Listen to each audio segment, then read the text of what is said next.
وأحسن منك لم تر قط عيني وأجمل منك لم تلد النساء خلقت مبرأ من كل عيب خلقت مبرأ من كل عيب كأنك قد خلقت كما تشاء. كتاب أنزلناه إليك مبارك ليدبروا آياته وليتذكر أولو الألباب.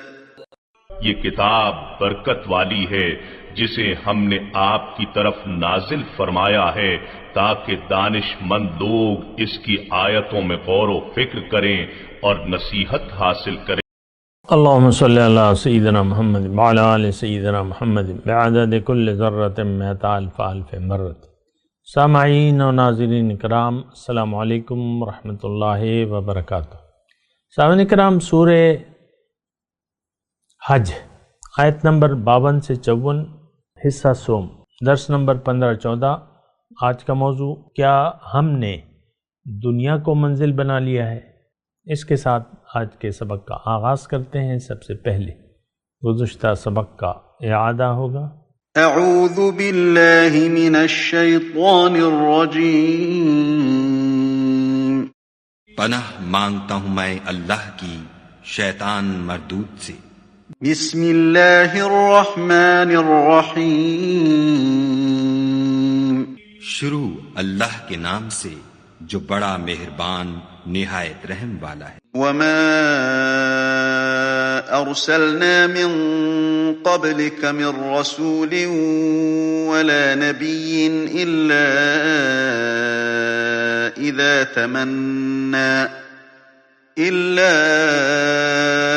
اذا تمنى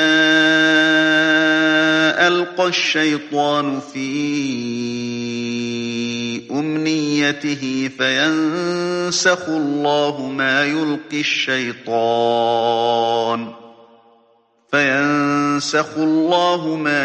الشيطان ثم يحكم الله آياته والله عليم حكيم. اور ہم نے تم سے پہلے کوئی رسول اور نبی نہیں بھیجا مگر اس کا یہ حال تھا کہ جب وہ کوئی آرزو کرتا تھا تو شیطان اس کی آرزو میں وسوسہ ڈال دیتا تھا، تو جو وسوسہ شیطان ڈالتا ہے خدا اس کو دور کر دیتا ہے، پھر خدا اپنی آیتوں کو مضبوط کر دیتا ہے، اور خدا علم والا اور حکمت والا ہے. لِيَجْعَلَ مَا يُلْقِي الشَّيْطَانُ فِتْنَةً لِلَّذِينَ فِي قُلُوبِهِم مَّرَضٌ وَالْقَاسِيَةِ قُلُوبُهُمْ وَإِنَّ الظَّالِمِينَ لَفِي شِقَاقٍ بَعِيدٍ. غرض اس سے یہ ہے کہ جو وسوسہ شیطان ڈالتا ہے اس کو ان لوگوں کے لیے جن کے دلوں میں بیماری ہے اور جن کے دل سخت ہیں ذریعہ آزمائش ٹھہرائے. بے شک ظالم پرلے درجے کی مخالفت میں ہیں. وَلِيَعْلَمَ الَّذِينَ أُوتُوا الْعِلْمَ أَنَّهُ الْحَقُّ مِنْ رَبِّكَ فَيُؤْمِنُوا بِهِ فَتُخْبِتَ لَهُ قُلُوبُهُمْ وَإِنَّ اللَّهَ لَهَادِ الَّذِينَ آمَنُوا إِلَى صِرَاطٍ مُسْتَقِيمٍ.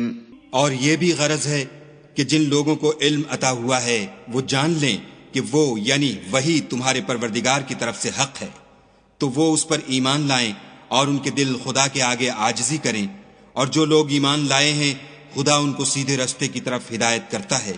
سامعین کرام، سورہ حج آیت نمبر 52. وما ارسلنا من قبلک من رسول، اور آپ سے پہلے میں نے نہیں بھجوایا کسی بھی رسول کو اور نہ نبی کو الا اذا تمنا، لیکن جب اس نے تمنا کی تو القى الشیطان فی امنیتہ، تو شیطان اس کی تمنا میں خلل انداز ہو گیا. فینسخ اللہ ما یلقی الشیطان، پھر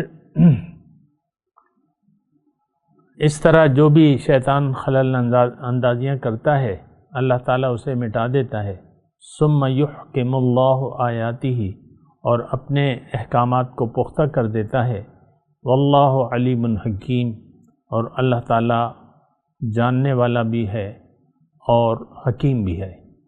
لیجعل ما یلقی الشیطان، وہ اس لیے ایسا ہونے دیتا ہے کہ تاکہ شیطان کی ڈالی ہوئی خرابی کو فتنہ بنا دے۔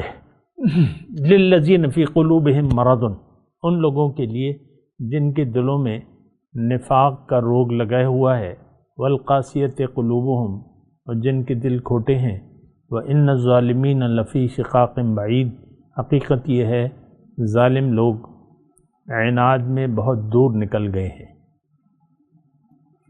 وَلِيَعْلَمَ الَّذِينَ أُوتُوا الْعِلْمَ، اور اس لیے بھی کہ جان لیں جو جن کو علم دیا گیا ہے، أَنَّهُ الْحَقُّ مِن رَبِّكَ، کہ یہ حق ہے تیرے رب کی طرف سے۔ فَيُؤْمِنُوا بِهِ، وہ اس پر یقین کر لیتے ہیں۔ فَتُخْبَتَ لَهُ قُلُوبُهُمْ، اور ان کے دل اللہ کے سامنے جھک جاتے ہیں۔ وَإِنَّ اللَّهَ لَهَادِ الَّذِينَ آمَنُوا إِلَىٰ صِرَاطٍ مُسْتَقِيمٍ، اور اللہ تعالیٰ یقین رکھنے والوں کو سیدھے راستہ دکھا دیتا ہے۔ 3 آیات ہم پڑھ رہے ہیں سامعین کرام، اور یہ اس سلسلے کا تیسرا حصہ ہے۔ اور گزشتہ سبق میں ہم بات کر رہے تھے، اگر آپ کو یاد ہو تو شروع سے میں نے ترجمہ شروع کیا تھا کہ جستہ جو بھی نکات ہوں میں بیان کر دوں۔ آج میں دوبارہ وہی ترجمہ بیان کرتا ہوں۔ اللہ تعالیٰ فرماتا ہے ما ارسلنا من قبلک من رسول ولا نبی الا اذا تمنى القى الشیطان فی امنیتہ۔ اس کا معنی تو بالکل واضح ہے کہ جب بھی رسول یا داعی، یہ میں نے آپ کو بتایا تھا، رسول، نبی یا داعیان الی الحق، جب بھی کوئی دعوت حق دیتے ہیں تو شیطان یا شیطانی قوتیں جو آپ کے نفس کے آپ کے اندر سے اور باہر تمام، یہ پھر اپنا روک ڈال لیتی ہیں۔ القی الشیطان یعنی خلل اندازی کرتی ہیں اس دعوت میں، یعنی اس کے خلاف تجاویز یا مختلف مشورے۔ یہ آپ کو معلوم ہے سامعین کرام، یہ تو دیکھیں انیشل سطح پہ آپ کو اندرونی شیطانی قوتیں جو ہیں یا بیرونی قوتیں، من الجنت یوسوس فی صدور الناس من الجنت والناس، یہ سورہ ناس جو ہے یہ اسی لیے نازل ہوئی ہے کہ آپ کو پتہ ہو اعوذ برب الناس ملک الناس الہ الناس۔ یہ دیکھیں بڑی مرکزی صورت ہے۔ میں تھوڑا سا اس کو آپ اللہ تعالیٰ کی توفیق سے اس کا مطلب بنا کہ اس میں پہلے تو استعاذہ ہے، پناہ طلب کرنا ہے، لیکن پناہ کس کی پناہ میں؟ برب الناس، لوگوں کا جو رب ہے، حقیقی رب، پالنے والا، پیدا کرنے والا، ملک الناس، بادشاہ ہے لوگوں کا، سبحان اللہ، الہ الناس، معبود، محبوب، مطلوب اور مقصود۔ یہ اب ظاہر ہے کہ یہ جو 3 صفات ہیں، برب الناس، الہ الناس، ملک الناس، الہ الناس، یہ 3 صفات کافی ہیں۔ اور آپ کو کیا چاہیے؟ آپ کے ساتھ آپ کا رب ہے، آپ کے ساتھ آپ کا بادشاہ ہے، آپ کے بادشاہ کی ساری قوت آپ کے پیچھے ہے، پھر وہ آپ کا معبود بھی ہے، محبوب بھی ہے، مطلوب بھی ہے۔ تو اب آپ کو کیا چاہیے؟ اس کی پناہ میں آ جائیں۔ یعنی پناہ میں آنے کا مطلب یہ ہے کہ آپ یقین کر لیں کہ شیطانی قوتیں، شیطانی طاقتیں آپ کا کچھ بگاڑ نہیں سکتی، بس آپ یہ یقین کر لیں۔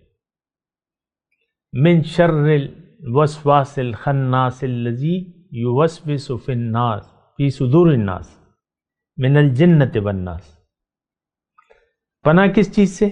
جو شیطانی قوتیں ہیں، وسواس خناس، یوسوس فی صدور الناس، جو دلوں میں رکھنا۔ اب یہاں یہ کیا ہے؟ القی الشیطان، تھوڑی سی توجہ، سورہ ناس سے میں آپ کو بتا رہا ہوں، الا اذا تمنا، دعوت پیش کی جاتی ہے، القی الشیطان، نبی کی دعوت کے خلاف وہ وسوسے ڈالتا ہے، فی صدور الناس من الجنۃ والناس۔ اب اس میں یعنی شیطانی قوتیں جنات میں سے بھی ہیں اور انسانوں میں سے بھی ہیں، اور یہ میں نے آپ کو گزشتہ سبق میں بتایا تھا کہ دیکھیں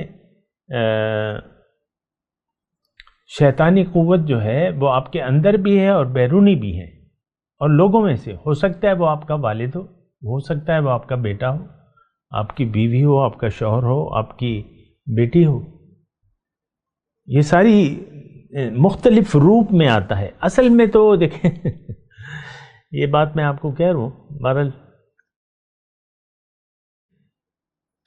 اور مجھے کہنے دیں، ہم میں سے ہر شخص نے ایک شیطانی روپ ڈھال لیا ہے۔ رحمان کی یاد سے ہمارا دل غافل ہے اور دنیا کی یاد سے ہمارا دل آباد ہے۔ اب دنیا کی یاد کا مطلب کیا ہے؟ شیطان۔ دنیا کی یاد تو یعنی اس کا مطلب تو شیطان ہے۔ شیطان کا مطلب کیا ہے؟ کہ آپ رحمان کے حکم کو چھوڑ دیں، اس کی اطاعت نہ کریں، اس کو قبول نہ کریں۔ اور ابتدائی طور پہ نفس ہم پر حاوی ہوتا ہے، جو نفس امارہ ہے وہ انسان پر حاوی ہوتا ہے۔ یہ تو پھر اللہ تعالیٰ ہدایت بھیج کے اس نفس کو قابو کرنے کا طریقہ بتاتے ہیں، پیغمبر، اللہ کا حکم اور پیغمبر کی اتباع اور ایک سچے شخص کی پیروی اور اس کے ساتھ رابطہ، یہ پھر طریقہ ہے کہ آپ شیطانی وسوسوں سے بچ جائیں گے۔ یہ آپ کو میں بڑی نکتے کی بات بتا رہا ہوں بہرحال۔ تو القی الشیطان فی امنیت، یعنی دیکھیں اس 3 آیات میں مضمون یہ ہے، یہ انفرادی طور پہ بھی ہے ہمارے لیے کہ دیکھو حق تمہارے سامنے پیش ہوگا اور شیطانی قوتیں جو ہیں تمہارے راستے کی رکاوٹ بنیں گی، بس یہ مضمون ہے۔ لہٰذا تم اپنے رب پر یقین رکھو، اللہ تمہارے ساتھ ہے۔ وَإِنَّ اللَّهَ لَهَادِ الَّذِينَ آمَنُوا إِلَىٰ صِرَاطٍ مُسْتَقِيمٍ، اللہ تعالیٰ تمہارا بیڑا پار کروا دے گا، صرف تم اپنے رب پر اعتماد رکھو، بھروسہ رکھو، اس کی مدد۔ حقاً علینا نصر المؤمنین، حقاً علینا ننجی المؤمنین، تو پھر اللہ کی مدد آتی ہے۔ یہ میں آپ کو بتا رہا ہوں، مٹ جائیں۔ اگر آپ شیطانی وسوسات کو دور کرنا چاہتے ہیں تو آپ یقین کر لیں حق پہ، رسول کی دعوت پر، جو بھی آپ کے سامنے حق کی دعوت پیش کر رہا ہے اس پر آپ یقین کر لیں، اللہ کو منزل بنا لیں، اللہ کے راستے پر اللہ کے حکم اور نبی کے طریقے کے مطابق چلنے کا عزم کر لیں، اللہ کی مدد آپ کے ساتھ ہوگی۔ وقال اللہ انی معکم لئن اقمتم الصلاة وآتیتم الزکاة وآمنتم برسلی وعزرتموہم وَأَقْرَضْتُمُ اللَّهَ قَرْضًا حَسَنًا۔ دوسری جگہ اللہ تعالیٰ نے ارشاد فرمایا وَقَالَ اللَّهُ إِنِّي مَعَكُمْ، میں تمہارے ساتھ ہوں۔ لَإِنْ أَقَمْتُمُ الصَّلَاةَ، اگر تم نماز قائم کرو گے، زکوٰۃ دو گے اور میرے رسول پر یقین کر لو گے اور اس کی مدد کرو گے اور اس کی تعظیم کرو گے تو، اور اللہ کو قرض حسن دو گے تو بس میری مدد تمہارے ساتھ ہوگی۔ اللہ، تو بہرحال یہ ایک طریقہ کار ہے سامعین کرام اللہ کی مدد حاصل کرنے کا، اور یہ 3 آیات میں ذاتی طور پہ ہمارے لیے، جماعت کے لیے بھی اور انفرادی طور پہ بھی، کہ آپ پیغمبر کی طرف سے، دیکھیں میں ایک بات کہہ رہا ہوں اس کو ذرا غور سے، پیغمبر کی طرف سے جو دعوت، جو تعلیم، جو اللہ کی آیات اور جو احکامات پڑھ کے سنائے جاتے ہیں، آپ یقین کر لیں، ہمارا تو یقین نہیں ہے۔ اور میں اکثر آپ کو مثال دیتا ہوں گھر کی، بیگم صاحبہ یا میاں جی جو ہے ناراض ہیں، اب ان کو کوئی پاس نہیں ہے اللہ کی ہدایت کا، شیطان کی پیروی کر رہے ہیں اور شیطان کے پیچھے دوڑ رہے ہیں. میں نے نہیں بولنا، میں پرواہ نہیں کرتا. I don't care. یہ آپ کے رویے ہیں. مجھے کسی کا ڈر نہیں ہے، میں کسی سے نہیں ڈرتی. یہ دیکھیں، ہم اپنے اعمال سے اپنے عمل سے ایسا کہتے ہیں. جب آپ اللہ کے حکم کو نظر انداز کر دیتے ہیں تو در حقیقت آپ یہ کہہ رہے ہوتے ہیں اپنے عمل سے کہ میں تو کسی سے نہیں ڈرتا، میں تو کسی سے نہیں ڈرتی، مجھے کسی کی پرواہ نہیں ہے. یہ عام جملے ہیں، ہمارے معاشرے میں چلتے ہیں. ہر کس و ناکس کی زد عام ہے. یہ مجھے کوئی پرواہ نہیں ہے، آئی ڈونٹ کیئر. عام جملے ہیں یہ. اس کا مطلب کیا ہے؟ یہ کون کہہ رہا ہے؟ یہ برائے نام مسلمان کہہ رہے ہیں. یہ شیطان کی چیلے ایسی بات کرتے ہیں کہ مجھے تو کسی کا ڈر نہیں ہے، میں تو کسی سے نہیں ڈرتا. میں نے خود اپنے آنکھوں سے سنا ہے، اپنے کانوں سے. تو دیکھیں، یہ 3 آیات جو ہیں یہ ہمارے لیے اس میں زبردست سبق ہے کہ تمہارا رویہ کیا ہونا چاہیے. کہ نبی کی جب دعوت تمہارے سامنے پیش ہو تو تم دل کے کانے سے سنو.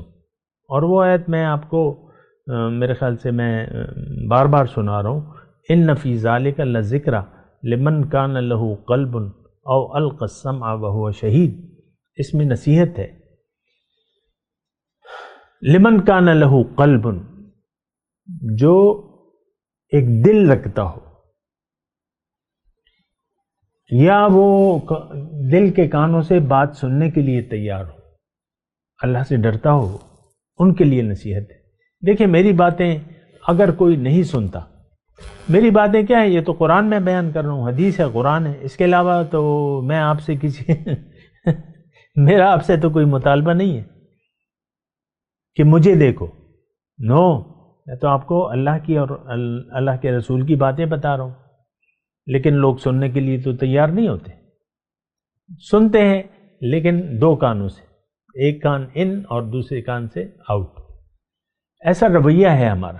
یہ صرف میرے ساتھ نہیں ہے، یہ قرآن کے ساتھ ہم نے یہ رویہ لگا لیا ہے. ہاں، قرآن کی تلاوت کرنے میں بڑے شوقین ہیں. ہم نے ایک پارہ پڑھ لیا اور میں نے یہ تلاوت پڑھ لی اور اتنا میں تلاوت کرتا ہوں یا کرتی ہوں.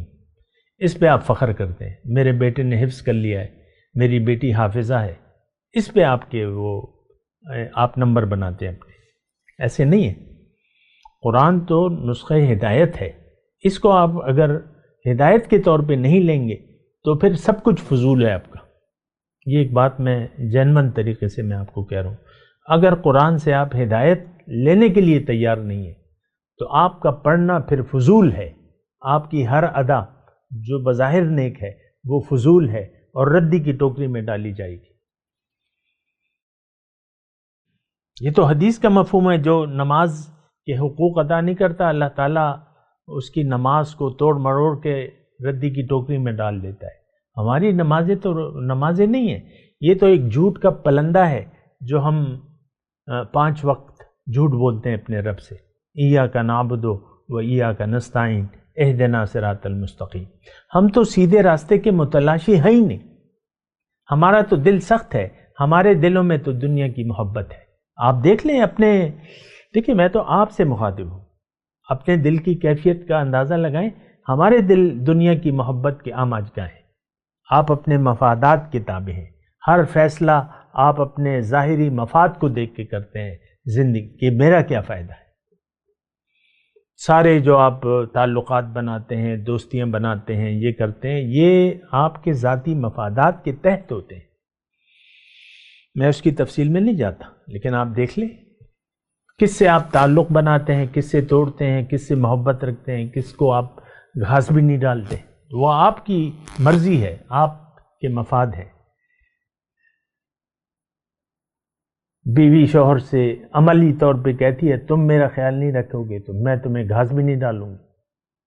یا شوہر بیوی سے اپنے عمل سے کہتا ہے تم میری پرواہ نہیں کرتی، جاؤ میں بھی تمہاری میں بھی تمہیں خاطر میں نہیں لاتا. بیوی سے یعنی میاں اپنے عمل سے کہتا ہے آئی ڈونٹ کیئر، تمہاری مجھے کوئی پرواہ نہیں. یہ دراصل اصل میں ساری گمراہی کی باتیں ہیں، اور انسان آج کا مسلمان گمراہ ہے، یہ بھٹک گیا ہے. اللہ اس کی نہ منزل ہے نہ اللہ کو یہ منزل بنانا چاہتا ہے. سیدھی سادی بات ہے. فَأَعْرِضْ عَمَّنْ تَوَلَّى عَنْ ذِكْرِنَا وَلَمْ يُرِدْ إِلَّا الْحَيَاةَ الدُّنْيَا.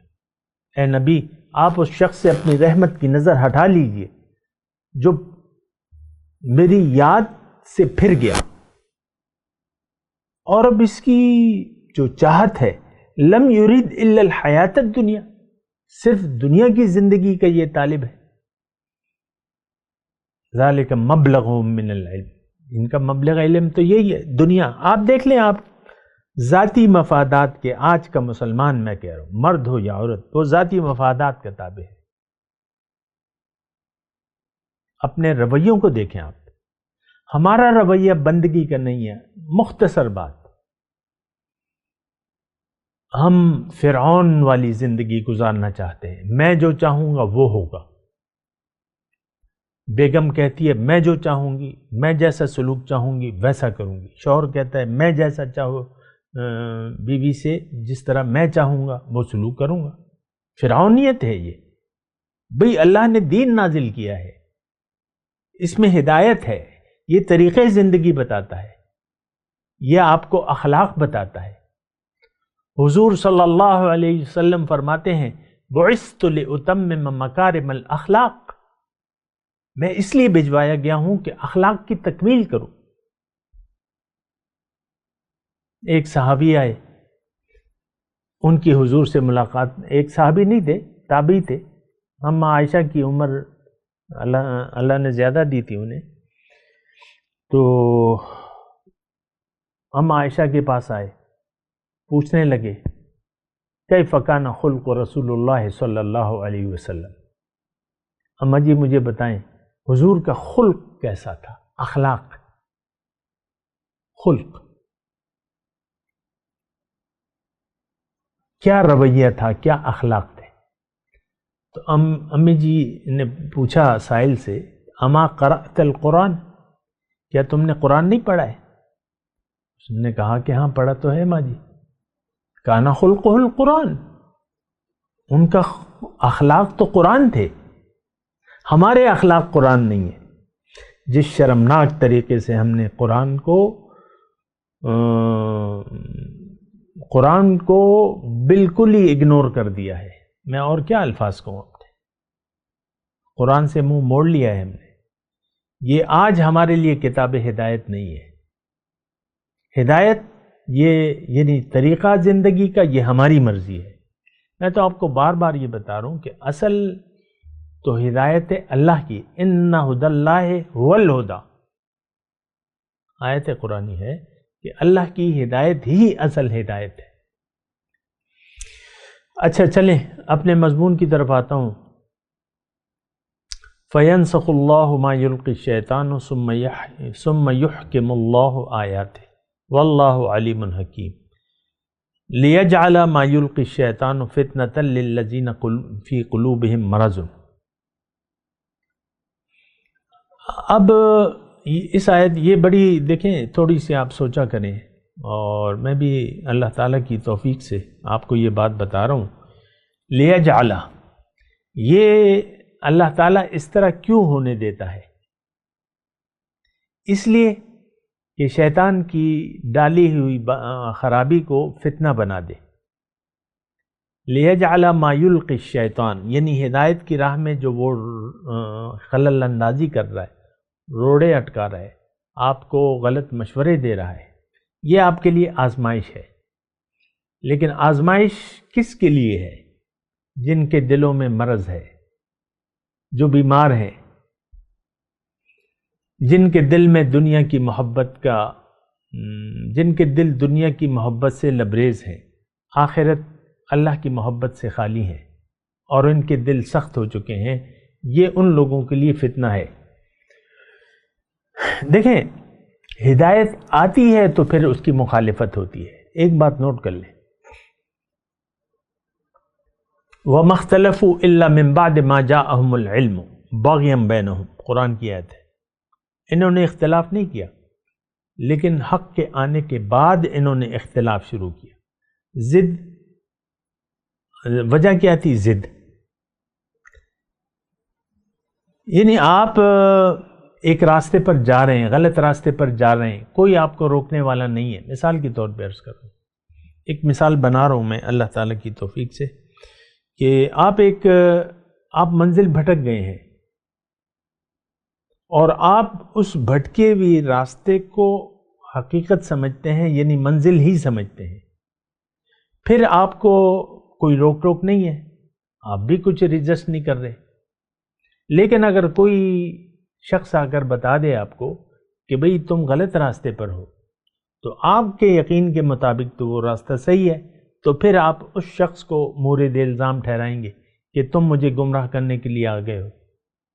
حضور صلی اللہ علیہ وسلم کو اور ان کے اصحاب کو مکے کے لوگ جو تھے وہ بے دین سمجھتے تھے، یہ اپنے دین سے پھر گیا ہے معاذ اللہ، یہ سابی ہو گئے، جو آباء و اجداد کا دین تھا اس سے یہ پھر گئے،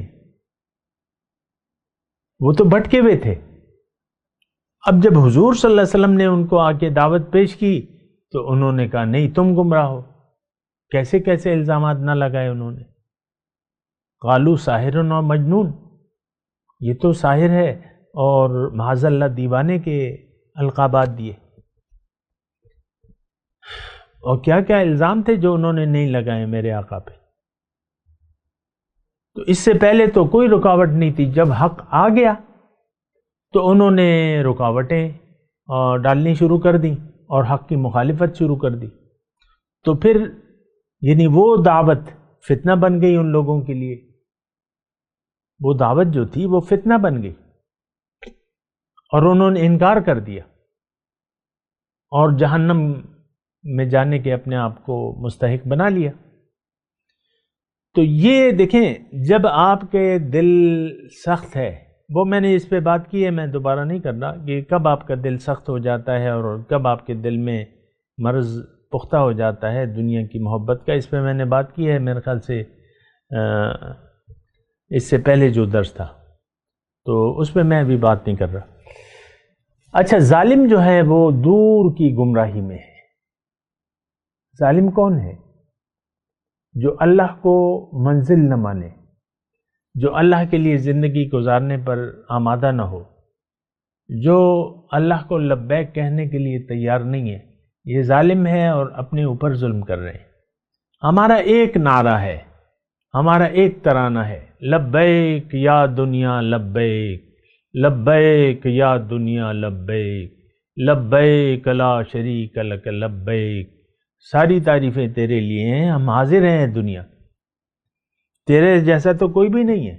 آج ہم اپنے عمل سے یہ ترانہ پڑھ رہے ہیں، جبکہ ہم نے لبیک کہنا تھا اللہ کو۔ یہ آج کے مسلمان کی، میں شقاق بعید کی میں بات کر رہا ہوں، ظالم کی بات کر رہا ہوں۔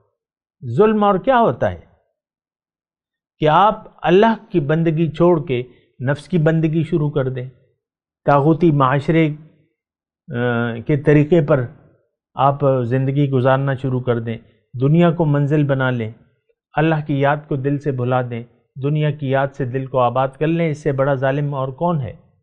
بلکہ میں ابھی تو ٹائم ہمارا ختم ہونے والا ہے، اس پہ میں بات کروں گا اگلے درس میں انشاءاللہ۔ اعوذ باللہ من الشیطان الرجیم، بسم اللہ الرحمن الرحیم۔ وما ارسلنا من قبلک من رسول ولا نبی الا اذا تمنى القى الشیطان فی امنیتہ فینسخ اللہ ما یلقی الشیطان ثم یحکم اللہ آیاتہ واللہ علیم حکیم لیجعل ما یلقی الشیطان فتنة للذین فی قلوبہم مرض والقاسیۃ قلوبہم وَإِنَّ الظَّالِمِينَ لَفِي شِقَاقٍ بَعِيدٍ۔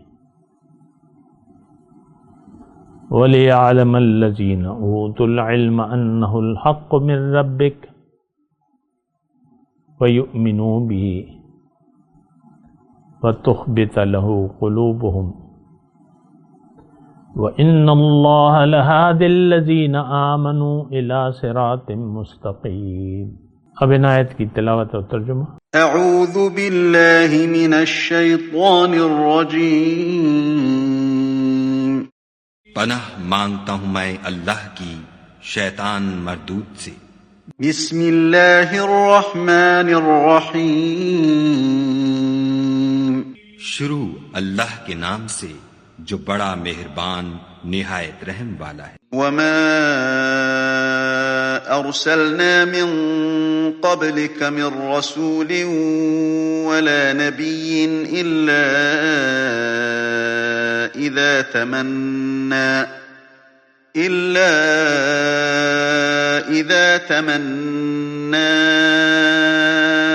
القى الشيطان في امنيته فينسخ الله